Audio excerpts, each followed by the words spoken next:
Uyu munsi turi tariki 29 z'ukwezi kwa 8 2024 byari ku masaha y'umugoroba ubwo inkuru yatugeragaho y'Ikanombe ku kibuga cy'indege ahantu hasa nkaho hari agahuru ku ishyamba cyangwa se ahantu bateye igiti kera ari kinini cyane aho humvikanaga ijwi ry'umusore avuga ati ndapfuye cyane ukuboko kwanjye ariko iruhande rw'icyo giti hari hahagaze umupolisi yatunze intwaro mu ishyamba cyangwa se muri icyo gihuru nuko aho hantu bahisagutwa cyane kuko igisirikare cy'u Rwanda gifite umutekano mwinshi gifite n'umutekano hambaye cyane cyahise kihagota kihuta cyane mbese nko kuzimya umuriro mu kumara kugota aho hantu nuko hahise haza inzego zishinzwe umutekano ziza zihuta cyane kugira ngo zitabarire hafi umuntu arugwe gutaka muri icyo gihuru nuko bakimara kugota icyo gihuru haturutsemo abasore b'inkorokoro banini nuko basohokamo gake gake ubwo izo nzego zishinzwe umutekano zari ziri hafi aho ngaho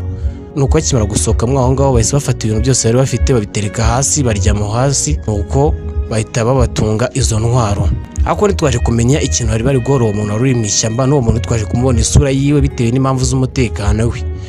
reka mbereke ukuntu iyo nkuru yaje kugenda.